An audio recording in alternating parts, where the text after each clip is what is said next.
जय श्री कृष्ण दोस्तों। आप सभी को षटतिला एकादशी की हार्दिक शुभकामनाएं। षटतिला एकादशी भगवान विष्णु को अत्यंत प्रिय है। इस दिन श्रद्धा से किया गया छोटा सा पुण्य भी जीवन के बड़े बड़े कष्टों को हर लेता है। षटतिला एकादशी पर तिल का विशेष महत्व है। ये व्रत न केवल वर्तमान में जन्म के पापों को नष्ट करता है, बल्कि पितरों को भी संतोष और शांति प्रदान करता है। मान्यता है कि जो व्यक्ति इस दिन मन, वचन और कर्म से शुद्ध होकर भगवान श्री हरि विष्णु का स्मरण करता है, उसके पितृ दोष शांत हो जाते हैं, घर में सुख समृद्धि का वास होता है। और यह भी अत्यंत महत्वपूर्ण है कि अगर कोई व्यक्ति किसी कारणवश व्रत नहीं भी रख पाता है, तो भी अगर वो श्रद्धा और ध्यान के साथ षटतिला एकादशी की व्रत कथा सुनता है, तो उसे व्रत के समान ही पुण्य फल की प्राप्ति होती है। कथा सुनने मात्र से ही दुखों का नाश और बाधाओं का अंत होकर सोया हुआ भाग्य स्वयं ही जाग उठता है। तो आइए आज के इस पावन दिन पर कुछ क्षण अपने लिए निकालिए और चलिए सुनते हैं षटतिला एकादशी व्रत की दिव्य कथा। एक समय की बात है, दालभ्य ऋषि ने पुलत्स्य ऋषि से पूछा कि महाराज, पृथ्वी लोक के मनुष्य ब्रह्म हत्या आदि महान पाप करते हैं, पराय धन की चोरी और दूसरे की उन्नति को देखकर ईर्ष्या करते हैं, साथ ही अनेक प्रकार के व्यवसायों में फंसे रहते हैं, फिर भी उनको नरक प्राप्त नहीं होता। इसका क्या कारण है? वो जाने कौन कौन सा दान पुण्य करते हैं जिससे उनके समस्त पाप नष्ट हो जाते हैं। ये सब कृपा करके मुझसे कहिए। तब पुलत्स्य ऋषि कहने लगे, हे महाभाग, आपने मुझसे अत्यंत गंभीर प्रश्न पूछा है। इससे संसार के जीवों का अत्यंत भला होगा।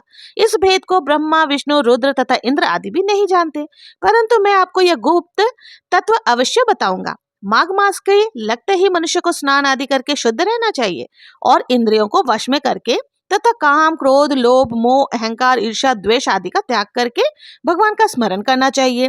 पुष्य नक्षत्र में गोबर, कपास, तिल मिलाकर उनके कंडे बनाने चाहिए।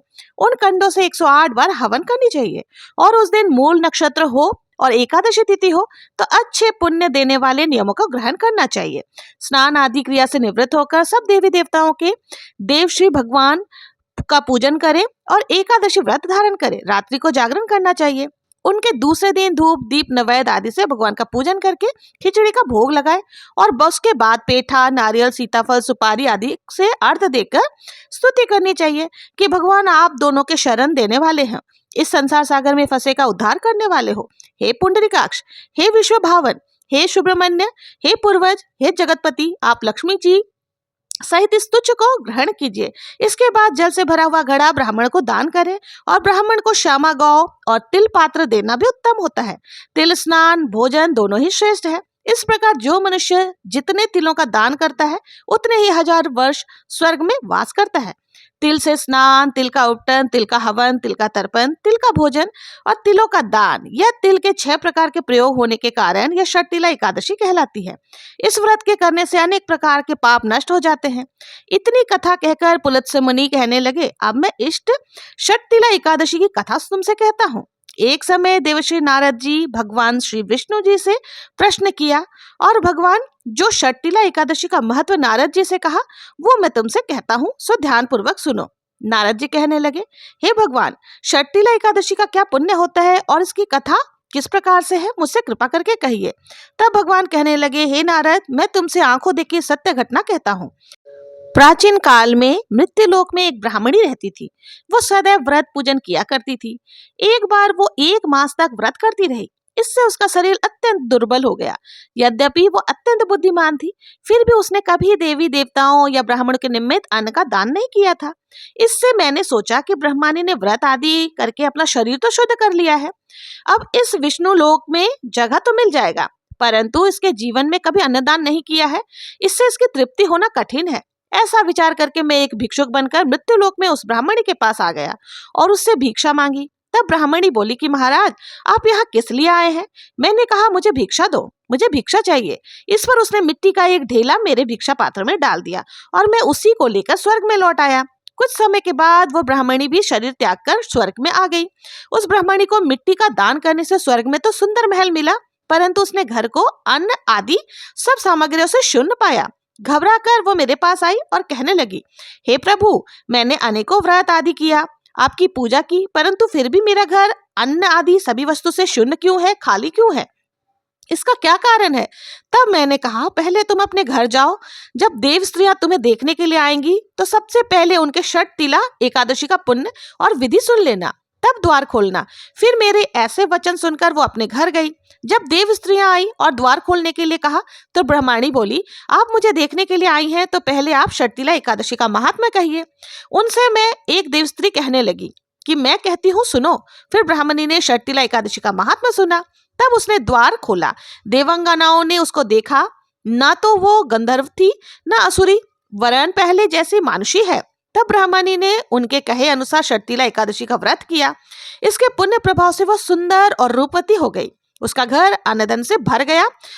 अतः मनुष्य को षटतिला एकादशी का व्रत करना चाहिए। इससे मनुष्य को जन्म जन्म में आरोग्यता प्राप्त होती है और दरिद्रता नष्ट हो जाती है। इस व्रत से मनुष्य के समस्त पाप नष्ट हो जाते हैं। इस व्रत से जहाँ हमें शारीरिक शुद्धि और आरोग्यता प्राप्त होती है, वहीं अन्न तिल आदि दान करने से धन दान से वृद्धि होती है। इससे यह भी ज्ञात होता है कि मनुष्य जैसा दान करता है, शरीर त्यागने के बाद वैसा ही फल को प्राप्त करता है।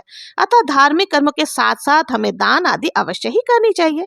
शास्त्रों में वर्णन है कि बिना दान आदि के कोई भी धार्मिक कार्य संपन्न नहीं माना जाता। यह थी षटतिला एकादशी व्रत की कथा। अब आइए सुन लेते हैं विनायक जी की कहानी।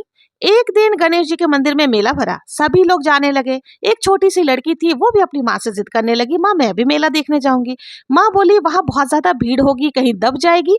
पर लड़की नहीं मानी। माँ ने कहा ठीक है चली जाओ। उसके साथ में 2 चूरमा के लड्डू बांध दिए। वह लोटे में जल लेकर के भेज दिया। माँ ने कहा बेटी एक लड्डू गणेश जी को खिला देना, वो जल पिला देना, फिर एक तू खा लेना। लड़की मेले में गई। जब सभी लोग देखने जाने लगे, मेला देखकर वापस आने लगे और लड़की को भी वापस चलने के लिए बोला, तो वो लड़की बोली मैं तो गणेश जी को लड्डू खिलाकर ही आऊंगी। और गणेश जी के शरण में बैठ गई और कहती गई एक लड्डू तुझको एक लड्डू मुझको। ऐसे ही सारी रात बीत गई। गणेश जी ने सोचा अगर मैं लड्डू नहीं खाऊंगा तो ये लड़की घर नहीं जाएगी। सो छोटा सा रूप धर कर आए और लड्डू जीम कर पानी पी लिया और प्रसन्न होकर लड़की से बोले कि कुछ मांग ले। लड़की बोली अन्न मांगू, धन मांगू, 9 खंड महल मांगू, 84 दिया, हाथी हंस, बांदी पीस, खूंट्यो हार, सेज प्रतार, रुंझुन बैल, बस इतना मांगू सो मुझे दे देना। विनायक जी सोचने लगे लड़की छोटी सी दिखती है परंतु है बहुत तेज। पर फिर बोले तथास्तु। लड़की को सब कुछ मिल गया। रुंझुन बैल पर बैठकर सारा सामान लेकर घर गई। माँ ने कहा सब तो कब के आ गए, तू कहाँ थी? लड़की बोली सब तो मेला देख कर आए हैं, मैं तो विनायक जी को चूरमा खिलाकर आई हूँ। विनायक जी ने प्रसन्न होकर मुझे ये सब कुछ दिया है।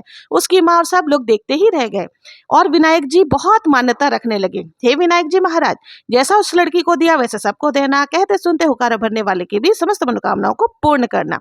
तो ये थी विनायक जी की कहानी। तो इस तरह से षटतिला एकादशी व्रत की कथा सुनने के बाद विनायक जी की कहानी भी जरूर से सुननी चाहिए। आप लोगों को ये वीडियो कैसी लगी जरूर से कमेंट में बताएं। मिलते हैं नेक्स्ट वीडियो में, तब तक के लिए जय श्री कृष्णा, जय श्री हरि विष्णु।